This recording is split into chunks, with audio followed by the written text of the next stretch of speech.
And so we have a very active community around the world. We also have special interest groups that are focused on different topics within the game development, such as programming, production, writing, things of that nature. So, so it's a very active community. We've been around for over 20 years. And so if you're interested in it, you should check out IEEE.org.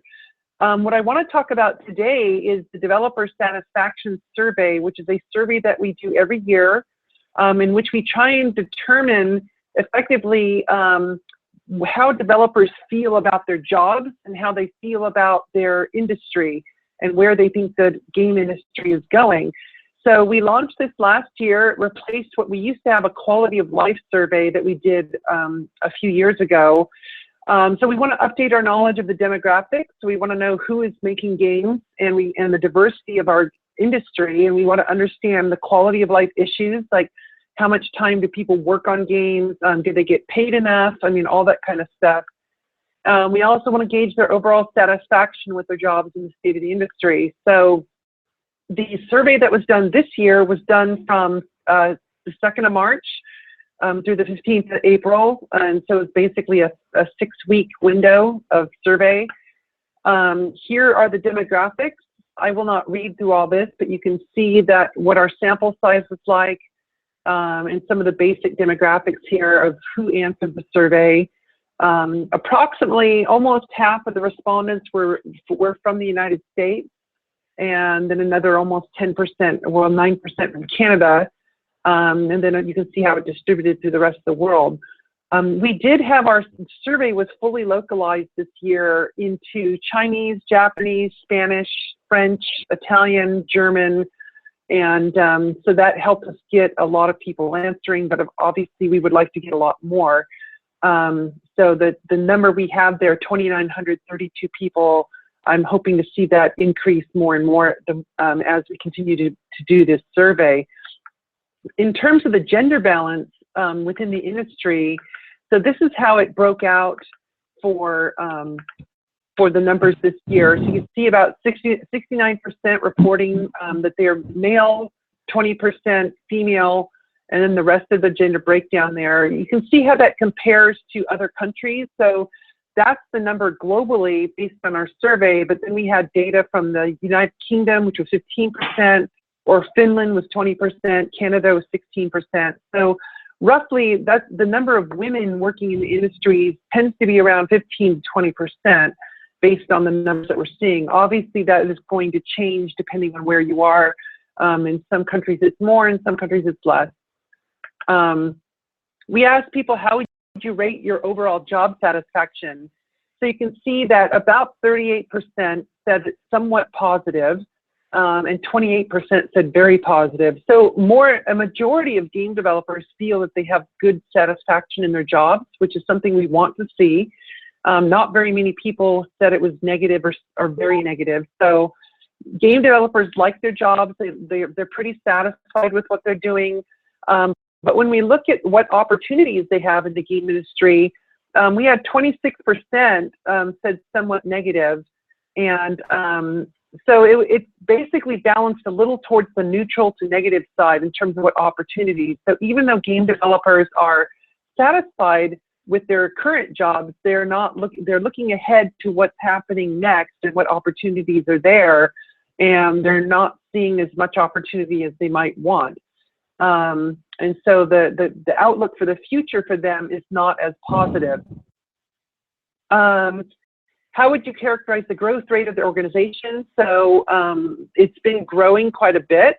So while we are seeing an industry that has recovered from the economic recession of the last several years, the global recession, and so even though the game industry was not affected strongly by that recession, it was affected just like every other business in the world was affected.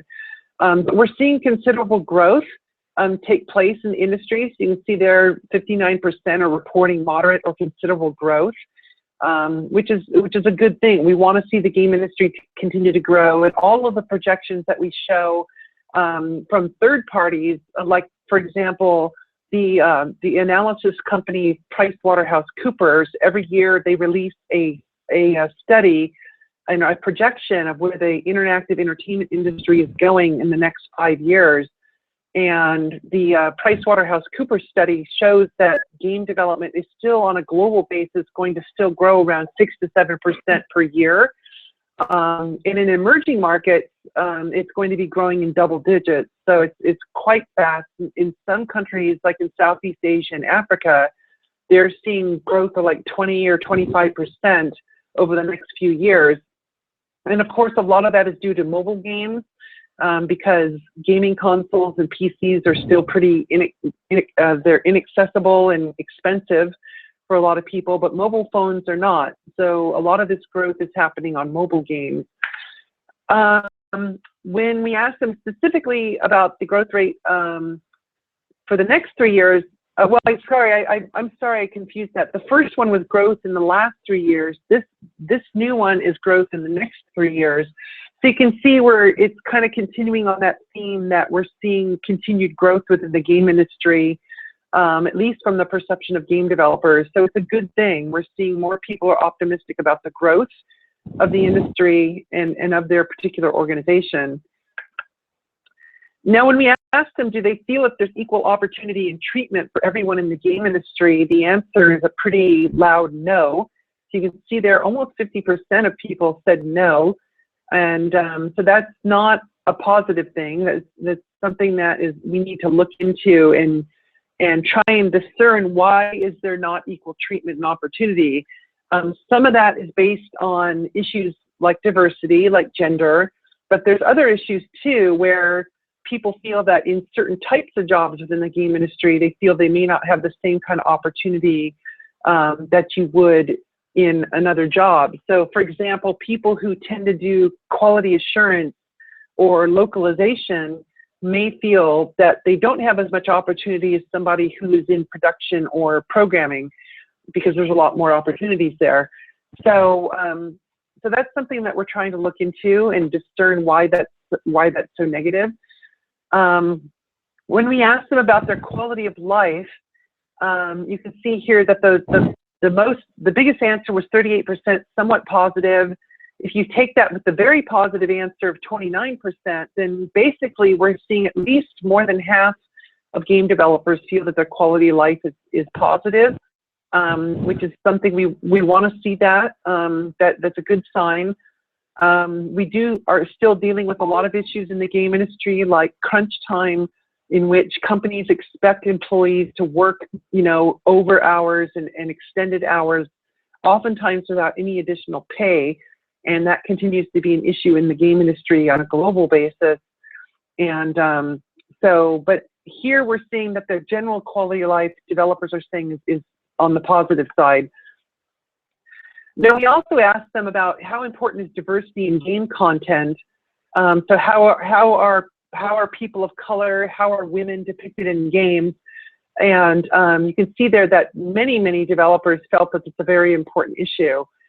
So either 71% either answered very important or somewhat important. So that's a pretty strong majority that feels that there needs to be, diversity in game content. And unfortunately, in a lot of the mainstream games that we've been seeing over the last, decade or two or three, usually, for example, the main protagonist is a white male, and you don't see a lot of diversity in the main characters. That is slowly changing. We also asked them about how important is diversity in the game industry, so on the development side. And again, we have 2/3 of the respondents saying that it's an important issue. And so it is something that has been very prevalent in the last year, especially because we've had a lot of issues around diversity in the game industry over the last year. And so people want diversity in the games, and they want diversity in the industry. And so that's something that we're trying to help see. We're trying to help make that change. When we ask them about the most important factors for future growth of the game industry, you can see here that the different factors that were the top 6 answers, and the number of respondents who agreed with that particular answer.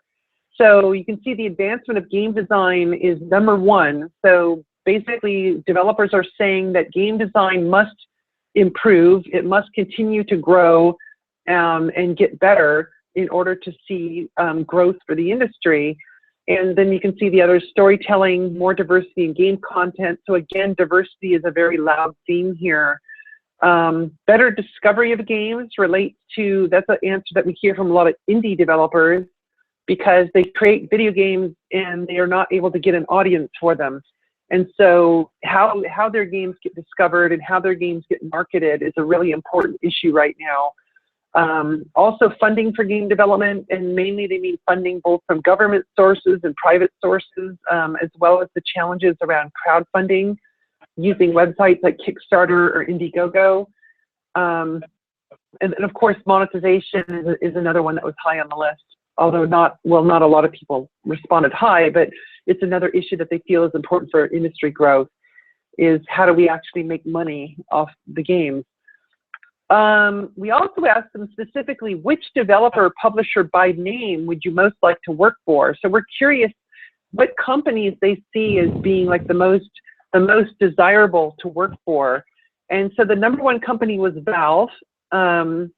And then you can go down the list here: Blizzard, Riot Games, BioWare, my own studio, which I'll talk about that in a minute, Nintendo, Bethesda, Ubisoft, Naughty Dog, and Double Fine. So these were the most desirable companies to work for from the developer perspective. Now the #5 answer, my own studio, is interesting because we see that throughout the survey that a lot of developers ultimately, their real desire is to work for themselves and to run their own studio. Last year, this was the #2 answer. So last year in 2014, Valve was #1 and my own studio was #2, but that's obviously dropped down a little bit this year. But it's still an important answer because it talks to the desire of a lot of developers as creative people. Since games are an art form and games are effectively a creative expression, that a lot of the creative people who make games, they ultimately want to do their own thing. They don't want to, they don't want to make someone else's vision. They want to do their own.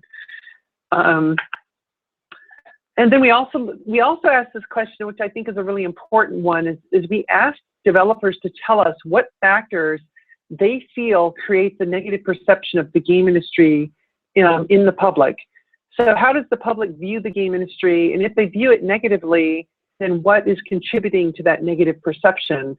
And you can see here the ranked answers. So sexism among gamers, that's the #1 answer that was given here. That's not a huge surprise given the events of the last year and what's been going on in the game industry. Close behind it is working conditions, which is it's an interesting answer because you would not expect the public to understand the working conditions in the game industry, but developers feel that that's a very important issue, and it's an issue that might make the game industry look negative. And so again, sexism in games is up there on the list. You can see a perceived link to violence between video games and violence, perceived link to obesity, sexism in the workforce. So again, sexism is high on the list. Racism among gamers, lack of diversity, racism in games, racism in the workforce. So you can see a lot of these issues that they feel are creating a negative perception are either related to sexism or racism. So again, these are diversity issues primarily, and so it's become a very highlighted topic in the last couple of years within the game industry, and it's something that we're trying to address. Not only the IEEE as an organization, but as an industry. I'm part of a group that is being led by several companies: Intel, Microsoft, Sony, Facebook, Google. A lot of other companies are involved in this initiative to actually try and improve the issues around sexism and racism in the industry from the top down. But this is something that we're working very hard on right now. So if you're curious about reading the summary report, we do have it's up on the IGD website, and there's the link right there. So we do have a summary report that we released about a month ago. And so it's a PDF file that you can download and read more about this summary report. We also have the information about the 2014 developer survey that's up on the website as well. So if you're curious about that, I would encourage you to take a look. So that is all I wanted to say in terms of my presentation.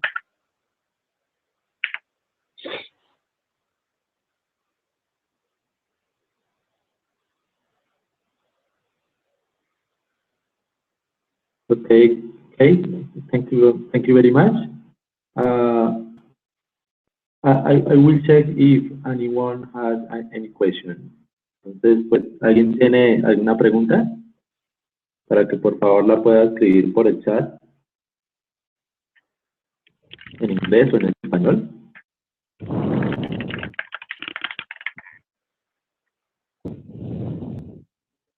Vamos a dar un minuto para eso.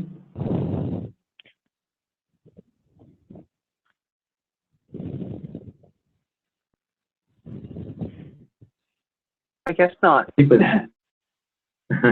pues sí, pues complementando lo que les comentaba al principio, este es un webinar más de esta serie que estamos llevando a cabo, pues varias organizaciones alrededor de Easy Player Región 9. La siguiente semana y dentro de 15 días tenemos otros 2 webinars para que por favor se conecten a la misma hora. Bueno, ok. Aquí, Kate, a question. You talked about all negative topics as racism and diversity.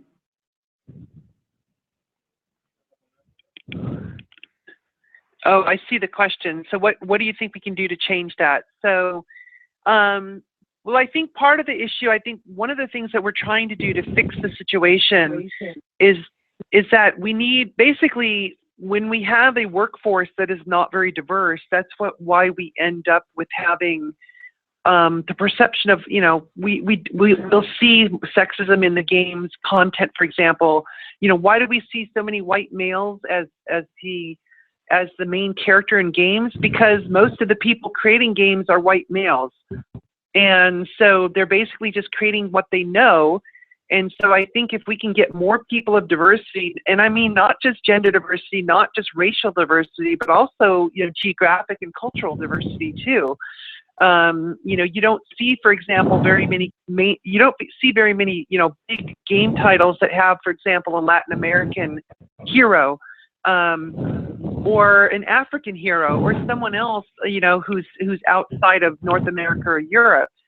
And so I think it's really important to, one of the things that we have to do is try and improve the pipeline to get more people who are of, you know, people of a diverse background, skilled in game development, so that they can enter the industry and have a successful career and have some level of influence in what actually goes into the games.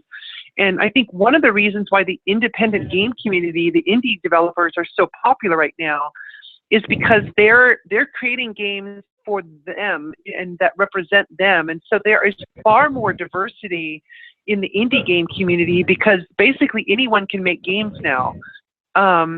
And so we're seeing in the indie community really, really interesting games that are very diverse, very different than what you see from like Microsoft and Sony, you know, the typical big franchise games.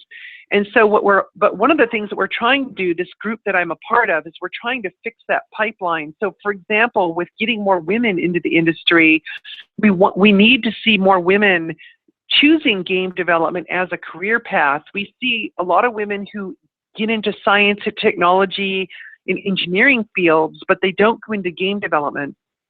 So, so that's one of the things that we're trying to fix, and it's going to be a long-term solution, but it's something that we're focusing on long-term. Okay. Another question. What is the reason to have people considering decreasing the industry growth? Do you think the quality of the product has something to do with that perception, or maybe a poor management of their own business? That is a great question. So yeah, I think there's a couple of reasons for that, and I think you touched upon a couple of the key reasons. So one of the reasons why the industry growth may decrease is because we're not seeing innovation, and it's the products are the same thing over and over again. I think some gamers get tired of it. Some people don't, but I think there's a certain segment of the population that gets tired of seeing Call of Duty Part 12, even though, those games will make a lot of money. When Halo 5 comes out, it will make a lot of money. When Fallout 4 comes out, it will make a lot of money. Just like Grand Theft Auto 5 made over $1 billion US in a very short time, because it's just a very popular title. But I don't think there's long-term sustainability of that model. And so that's one of the reasons why when Sony and Microsoft released their new consoles, the PS4 and the Xbox One, that's why they went to great effort to support independent developers on their platform, because I think both Sony and Microsoft understand that the future of content and the future innovation is coming from indie developers, not from big companies anymore. And so I think they're in a word, they are desperate to make sure that they have innovative, new, fresh content on their platforms in order to make it more appealing to the public, and so that we see continued growth in the industry. And so I think that's a good thing. I also think it might be a bad thing for Sony and Microsoft and Nintendo, because we're seeing in the long term the consumption of consoles is decreasing to some degree. And with the continued growth of mobile devices, I don't know how long consoles are going to be around. So these big companies are going to have to change their business models. But poor management of their business is also another issue too, because I mean, one of the problems right now is that the industry continues to change so quickly that a lot of businesses are not responding to that change very well. And so if they're using a model that's even 5 years old, that model for business may not work. And so that's another problem. Okay. Many people in Argentina think characters to sexual, especially women characters.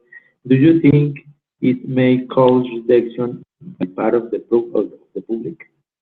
Yes, absolutely. I mean, the way that women are portrayed in video games has historically been pretty negative.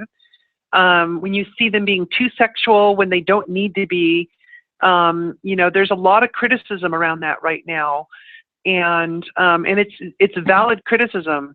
I think in the public's perception, when they see these characters that are over-sexualized when they don't need to be, they see that gives video games a negative perception in the public. And I think that's a real problem. There's a lot of examples where the game character, the female game character, does not need to be that exaggerated. She doesn't need gigantic breasts. She should probably wear more clothing if she's fighting a dragon. She's not going to fight in a metal bikini, because that's just not practical. And so there's a lot of things that don't make sense in terms of how women have been portrayed in the industry. And so there is a lot of awareness right now in the mainstream game industry to change these things, because they realize that the public is looking at it negatively, and even internally within the game industry, like the statistics showed that I just mentioned. I think that that's something that is going to change over time, especially because in a lot of markets today, especially in North America and Europe, we are seeing that about 50% of game players are women, and so they are alienating 50% of their market, which is not a good business model. Yes. Do you think all these industry pioneers are being properly recognized by the industry? I think yes and no. I mean, there's a lot of industry pioneers that have been recognized, but I think there's a lot of people who haven't been. I mean, for example, a lot of the pioneers in the industry are women. A lot of people don't even know that. And you know, a lot of the original games that were created way back in like the 70s and 80s, there were women who were writing them, women who were programming them.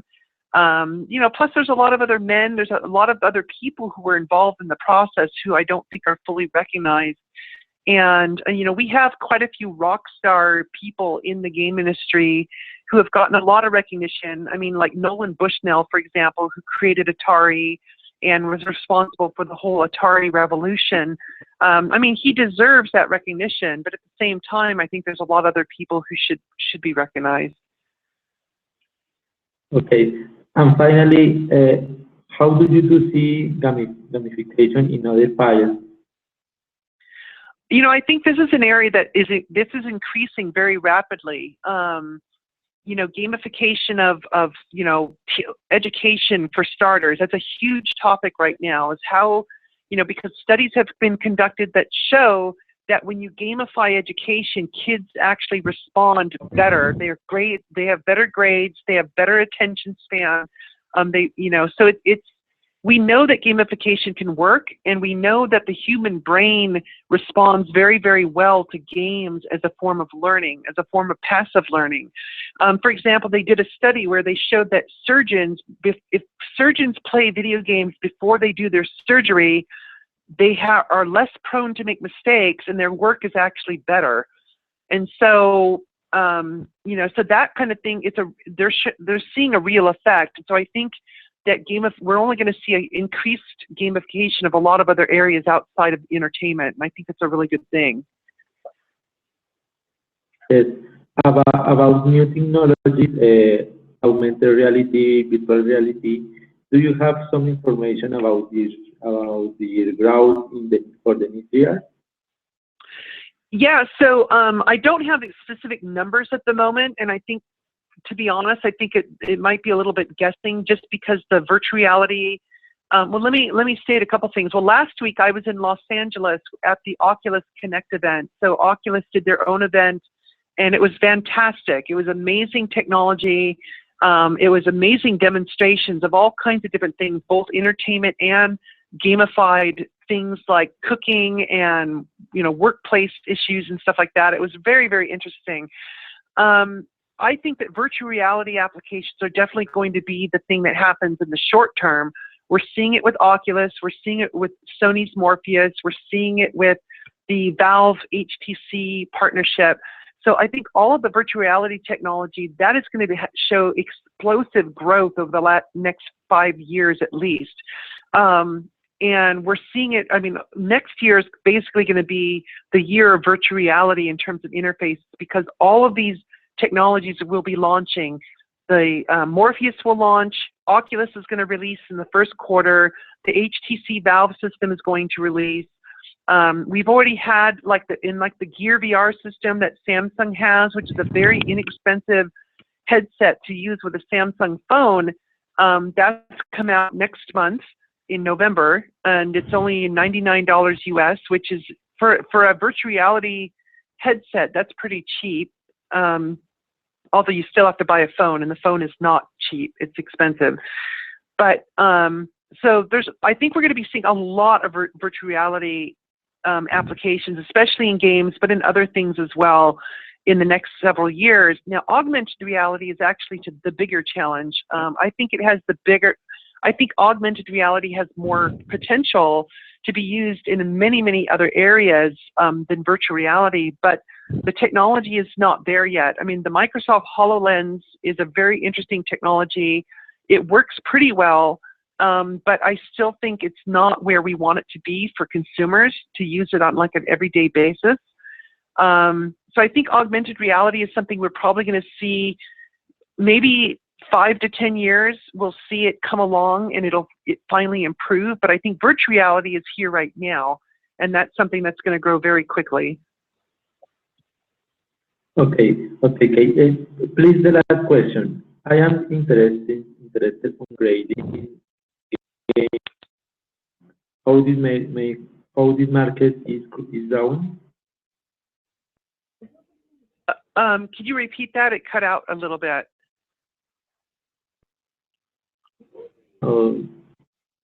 Noel Ramírez, por favor, ¿Podría escribir la pregunta un poco más clara?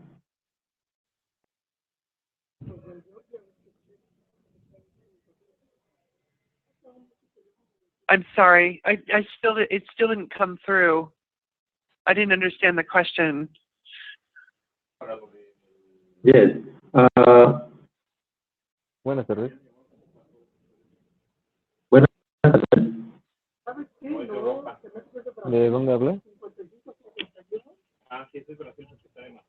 Hello. Sí, ¿no?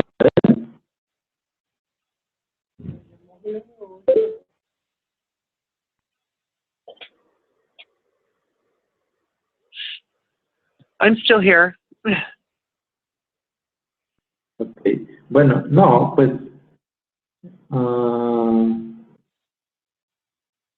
okay. Again, thank you very much for your time. And hope Yes, to keep thank in you. touch. Yeah, thank you very much. Bueno, sí, señora, thank you. Muchas gracias a todos. Y, pues, vuelvo y les comento que aún tenemos 2 webinars más de esta serie, así que los esperamos este próximo jueves siguiente, para que por favor se conecten a la misma hora con este mismo link. ¿Sí? Entonces, muchas gracias por todo y pues nos vemos en una próxima oportunidad.